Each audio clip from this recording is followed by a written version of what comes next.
Ya, halo pemirsa, apa kabar Anda hari ini? Langsung dari studio IDX Channel Jakarta, saya Prasetyo Wibowo kembali hadir dalam Market Review, program yang mengupas isu-isu penggerak ekonomi di Indonesia. Live streaming kami bisa Anda saksikan langsung di idxchannel.com. Dan pemirsa, kita mulai Market Review selengkapnya.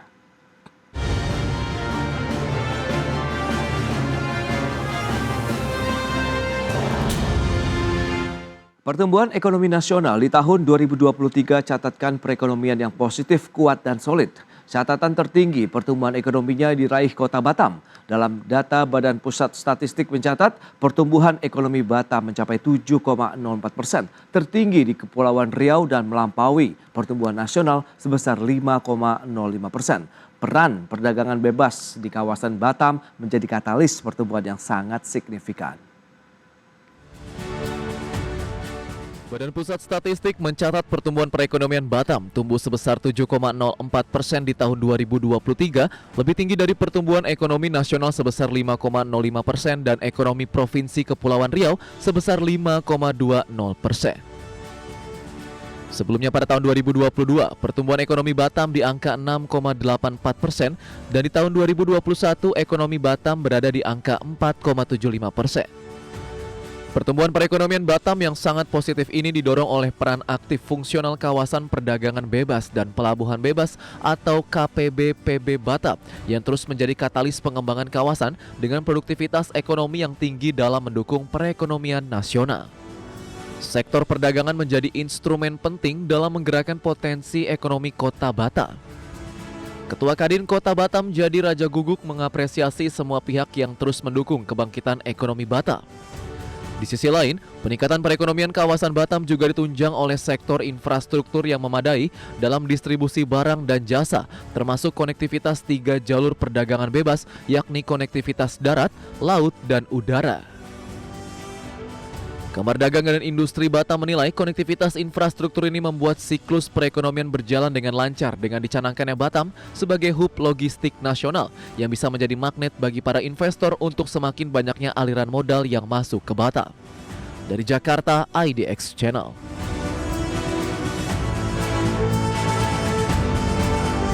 Berikut ini kami sampaikan sejumlah data untuk Anda terkait dengan pertumbuhan ekonomi kawasan di tahun 2023. Ya, data selengkapnya bisa Anda saksikan di layar televisi Anda. Kita lihat di tahun 2023, Batam mencatatkan pertumbuhan 7,04%, sementara untuk Kepulauan Riau 5,2%. Adapun ekonomi nasional tercatat 5,05%. Ini data dari Badan Pusat Statistik. Berikutnya kita akan cermati dari capaian pertumbuhan ekonomi Kota Batam secara tahunan.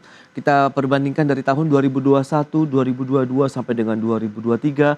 Pertumbuhannya menunjukkan tren yang positif dari 4,75% menjadi 6,84% dan 7,04% di tahun 2023 lalu. Dan lantas bagaimana dengan potensi ekonomi perdagangan di kawasan Batam? Ini dia beberapa sektor yang menjadi penopang laju pertumbuhan ekonomi di Kota Batam. Ada industri pengolahan 61,8%, kemudian disusul ada sektor perdagangan 14,09% dan pertanian, kehutanan serta perikanan 5,44%. Sementara neraca perdagangan hingga April 2023 mencatatkan surplus 101,87 juta dolar Amerika. Adapun ekspor Batam hingga April 2023 tercatat mengalami surplus juga 1,14 miliar dolar Amerika. Baik, berikutnya kita lihat dari sisi kawasan perdagangan bebas dan pelabuhan bebas atau KPB-PB. Ini juga yang menjadi katalis dari pertumbuhan ekonomi Kota Batam.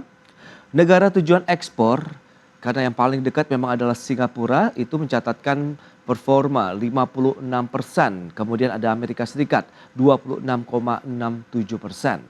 Sementara produk barang yang masuk ke dalam Batam, China 40,56%, kemudian Singapura 36,5%. Sementara nilai investasi di kawasan perdagangan bebas dan pelabuhan bebas, ini data tahun 2022. Tercatat untuk penanaman modal dalam negeri 3,4 triliun rupiah, kemudian penanaman modal asingnya 16,9 triliun rupiah. Baik, itu dia beberapa data yang kami sudah sajikan untuk berbincang terkait dengan pertumbuhan ekonomi Kota Batam yang meraih performa tertinggi secara nasional. Dan kami akan bahas lagi lebih lanjut di segmen berikutnya, tetaplah bersama kami.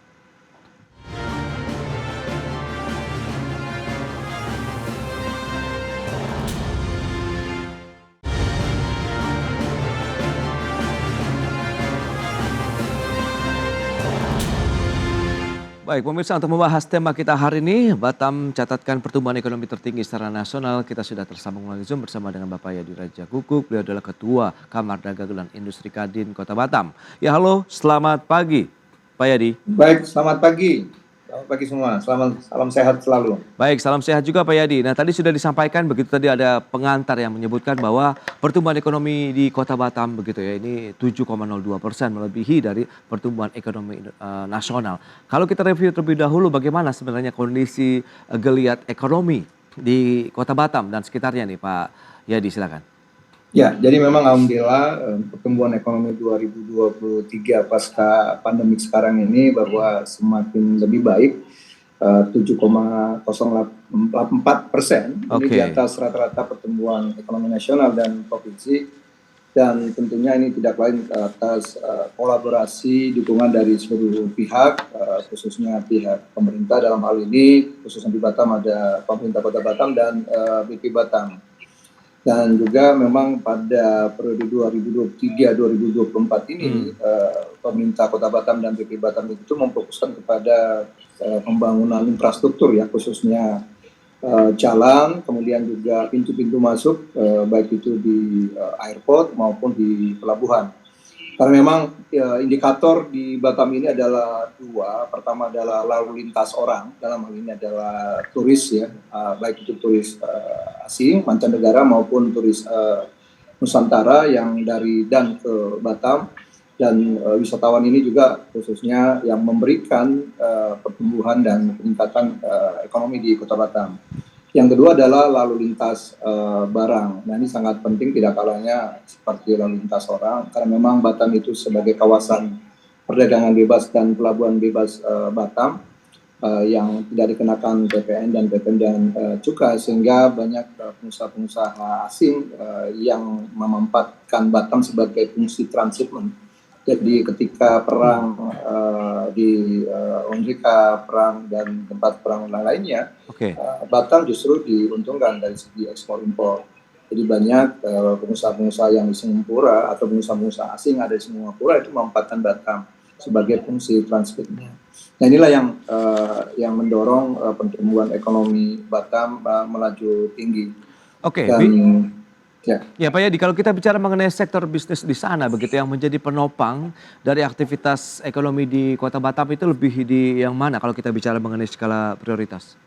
Menurut catatan dari BPS, lebih banyak memang sektor perdagangan ya, industri ya, yang saya katakan tadi memang banyak perusahaan-perusahaan asing yang melakukan peningkatan industrinya, industri manufaktur khususnya, kemudian oil and gas, kemudian industri kapal.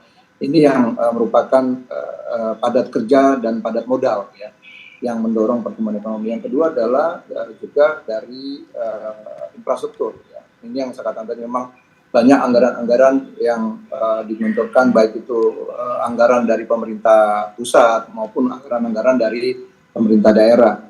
Ada lima mata anggaran yang menopang Batam. Pertama adalah anggaran dari pemerintah pusat yang ditentukan di Batam, kemudian adalah anggaran dari pemerintah provinsi yang dinominasikan di Batam, kemudian ada anggaran pemerintah daerah, dan satu lagi adalah anggaran dari BP Batam yang bersumber juga dari APBN, dan satu lagi adalah anggaran yang disebut dari kegiatan ekonomi.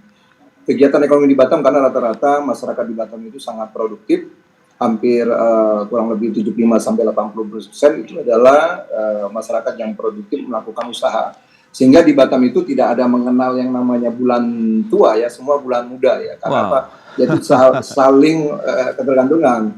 Berbeda dengan kawasan-kawasan lainnya seperti misalnya di Bintan dan di Tanjung Pinang, karena mereka lebih banyak masyarakatnya adalah ASN ya, bekerja di satu pemerintahan. Jadi mungkin ya hanya di bulan-bulan muda. Nah, berbeda dengan di Batam karena memang masyarakat di Batam sangat produktif ya. Rata-rata itu pengusaha. Ini yang menopang sehingga laju pertumbuhan ekonomi sangat baik. Khususnya juga terkait menjelang tahun-tahun politik ya, yang bisa kita lihat pertengahan awal tahun lalu juga sudah mulai bergerak sampai sekarang, sehingga konsumtif dari masyarakat juga sangat tinggi. Ini juga salah satu yang mendorong pertumbuhan ekonomi di Kota Batam. Ya, dan salah satu penopangnya adalah kawasan perdagangan bebas dan pelabuhan bebas ya, ini KPBPB Batam begitu, yang menjadi katalis dari pengembangan kawasan produktivitas. Nah, seperti apa sih pengembangannya? Kemudian bagaimana dengan arus investasinya di sana? Ya, salah satunya memang kemudahan di kawasan perdagangan bebas pelabuhan bebas Batam. Pertama memang karena memang BP Batam selama yang mewakili pemerintah, mewakili negara sebagai pengelola kawasan. Pertama memang dititik-beratkan kepada kawasan industri manufaktur. Industri ada sekitar belasan, ada kurang lebih 25, saya catat 25 kawasan industri yang banyak menampung industri asing yang datang ke Batam, yang produk-produknya datang pagi, kemudian sore atau besok balik lagi. Itu pertama. Kedua adalah industri shipyard cadangan kapal yang mulai tahun 2023 dan sampai sekarang itu betul-betul sangat signifikan ya kenaikannya. Bahkan mendapat informasi dari teman-teman pengusaha itu kesulitan mendapatkan tenaga-tenaga skill seperti welder dan tenaga-tenaga lainnya ya. Yang ketiga adalah memang sektor industri jasa dan properti. Ini sudah mulai pulih. Banyak pertumbuhan pembangunan di Batam ini juga yang membutuhkan tenaga kerja, kemudian juga penjualan properti juga cukup baik, dan terakhir memang dari sektor pariwisata ya, ini mulai tumbuh kembali karena memang Batam ini dari dulu memberikan kontribusi kunjungan wisatawan ya, nomor 3 setelah Jakarta dan Bali, rata-rata 1,5 sampai 2 juta per tahun. Bahkan tahun ini kita mendapat laporan dari BPS dan imigrasi tercatat hampir 18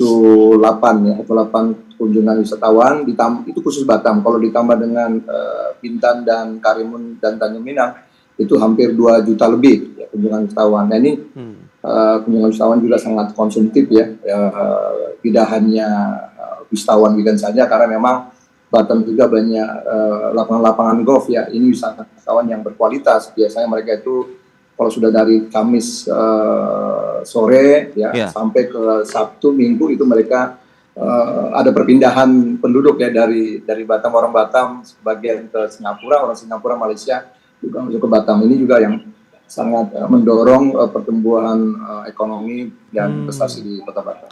Oke, dari sisi arus pendistribusian barang, kalau Anda katakan memang ini adalah kawasan industri begitu, dengan tadi kawasan yang memang juga ini menjadi salah satu penopang dari pertumbuhan ekonomi. Kan kita tahu ada beberapa kendala kalau misalnya kaitannya dengan logistik untuk Kota Batam sendiri, apakah itu sudah terpecahkan begitu? Dan menggunakan aplikasi apa begitu kalau boleh tahu? Ya memang ada kendala yang mungkin terkait, itu kendalanya terkait dengan kebijakan ya, kebijakan kepabianan, kebijakan BPOM. Misalnya baru-baru ini ada pengusaha yang selama ini mungkin memanfaatkan Batam sebagai fungsi transshipment ya. Misalnya produk-produk kecantikan parfum yang dari Singapura masuk ke Batam, dia hanya melakukan QC ya, quality control, datangnya pagi kemudian siang pulang. Ini persoalan yang memang harus diselesaikan. Dan kebenaran beberapa minggu lalu saya langsung ke Bea Cukai, Direktorat Jenderal Bea Cukai di Jakarta, dan saya juga dengan ke BPOM agar persoalan harmonisasi kebijakan ya antar kelembagaan ini harus diselesaikan. Saya juga sudah mendorong BP Batam sebagai penyelenggara kawasan perdagangan bebas pelabuhan bebas Batam untuk bisa sebagai leadingnya ya, mengharmonisasi kebijakan kepabianan yang ada di Batam. Namun demikian ini tidak terlalu signifikan ya. Mudah-mudahan kalau ini bisa diselesaikan, saya kira lalu lintas barang ekspor impor bisa lebih maju lagi. Jadi saya meyakini karena memang Pak Kepala BP Batam yang juga Wali Kota Batam Pak Rudi sudah mendeklar pertumbuhan ekonomi Batam tahun 2024 ini jauh lebih tinggi dibandingkan 2023. Artinya ini adalah konsekuensi yang harus memang dihadapi. Saya juga meminta kepada Pak Rudi dalam pertemuan secara umum maupun secara khusus untuk mengurai agar para pejabat di BP Batam, baik itu pejabat deputi dan direktur itu konsentrasi khususnya ada dua nih, di lalu lintas barang dan lalu lintas orang, sehingga jika ini lancar, ini sama dengan seperti jalur darah di tubuh kita. Kalau darah ini memompa ke seluruh tubuh dengan lancar, saya kira seseorang itu terhindar dari stroke dan lain-lainnya. Yang gitu juga kita inginkan, sehingga pertumbuhan ekonomi di Batam dan investasi bisa berjalan baik dan lancar. Nah Pak Yadi, lantas bagaimana dengan peran Kadin, strategi Kadin untuk menatap tahun 2024 ini? Target tadi sudah dikatakan BP Batam mungkin akan lebih baik lagi dengan tahun 2023, berarti harusnya di atas 7,04% begitu ya Pak ya? Ya, Pak Rudi selaku Wali Kota dan Kepala BPB Batam sudah menargetkan tahun 2024 ini 7,5%. Dan ini kan suatu tantangan bukan buat BPB Batam, tapi tantangan buat kita semua. Kadin sebagai mitra pemerintah yang mengacu pada Undang-Undang Nomor 1 Tahun 87 sebagai mitra yang strategis. Jadi Kadin ini sebagai counterpartnya. Artinya manakala kebijakan ini bisa mendukung, bisa mendorong pertumbuhan, percepatan investasi dan ekonomi, maka Kadin akan juga mendukung ini.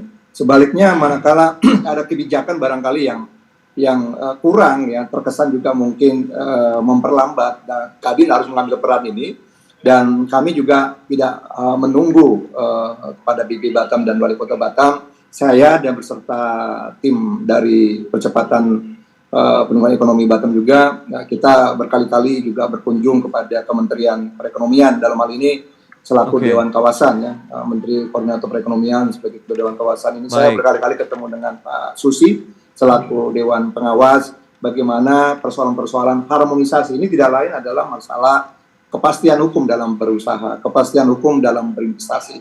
Kita ingin ada satu leading sektor dalam hal ini BP Batam yang bisa mengkoordinasikan, mengharmonisasikan seluruh kebijakan-kebijakan lintas kelembagaan. Bisa dicanangkan misalnya terkait kepabianan adalah bea cukai, terkait pajak itu kantor pajak, terkait keamanan, terkait kepastian hukum, terkait yang lain-lainnya. Kita berharap ini bisa terurai dengan baik. Baik, itu dia tahun 2024. Semoga lagi pertumbuhan ekonomi di Kota Batam dan sekitarnya juga akan semakin baik lagi dengan tadi harmonisasi dan koordinasi yang semakin terintegrasi begitu ya. Baik Pak Yadi, terima kasih banyak atas waktu dan saran yang sudah sampaikan. Barangkali yang perlu saya sampaikan. Baik Bapak. Ya, satu lagi barangkali, karena memang menurut PP 1 tahun 2024 itu adalah ada penyatuan integrasi FTZ atau KPPB Batam, Bintan, dan Karimun. Kita ingin nanti presiden yang terpilih, yang dilantik itu bisa mempercepat sehingga pertumbuhan integrasi itu tidak hanya fokus hanya di Batam, tapi bisa juga di wilayah kota lainnya, sehingga pertumbuhan di Kepri ini bisa memberikan dampak secara nasional. Oke, itu dia harapannya dari teman-teman Kadin di Kota Batam. Terima kasih Pak Yadi, sampai berjumpa kembali Pak. Ya, terima kasih, sampai kembali. Baik, jangan beranjak ke tempat Anda, kami masih akan segera kembali dengan tema menarik lainnya terkait dengan industri tekstil yang berharap cuan dari Ramadan dan Idul Fitri. Sesaat lagi.